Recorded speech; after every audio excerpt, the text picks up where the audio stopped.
তখন সময়টা 1957 সাল। লোয়ার সিলিসিয়ার একটি চার্চে একজন বৃদ্ধ ফাদার একটি বাচ্চাকে নিয়ে এসেছে এবং সে ঈশ্বরের নামে বাচ্চাটাকে হত্যা করতে চাইছে। তখন বাচ্চাটির গায়ে একটি অদ্ভুত বার্ড সাইন দেখা যায়। তারপর সেই ফাদার শিশুটির কাছে ক্ষমা চেয়ে তার একটি পুরনো ছুরি দিয়ে হত্যা করতেই যাবে, তখন সেখানে পুলিশ চলে আসে এবং তার হাতের ছুরিটি ফেলে দিতে বলে। ফাদার পুলিশের কথা না শুনে আবার হত্যা করার চেষ্টা করে।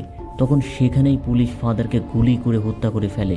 কিন্তু কেন ফাদার হঠাৎ করে সেই মাসুম বাচ্চাকে হত্যা করতে চাইলো, আর শিশুটির গায়ে ওইটা কিসের সাইন ছিল, বিস্তারিত জানলে আপনার চোখ কপালে উঠে যাবে। তো সাথে আছে আমি জেইন, আর আপনারা দেখছেন জেইন থিয়েটার বাংলা। সেই ঘটনার পর 30টি বছর কেটে গেছে। মার্ক নামের একজন লোক এসেছে একটি পুরনো চার্চে।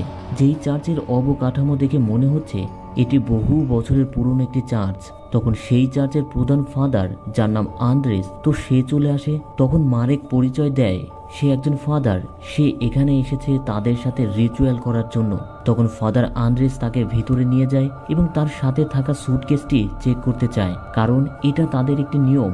বাইরে থেকে কেউ এলে প্রথমে তারা তাদের চেক করে নেয়, কারণ এটি একটি পবিত্র স্থান। কেউ যদি খারাপ কিছু নিয়ে আসে তাহলে এটি অপবিত্র হয়ে যাবে।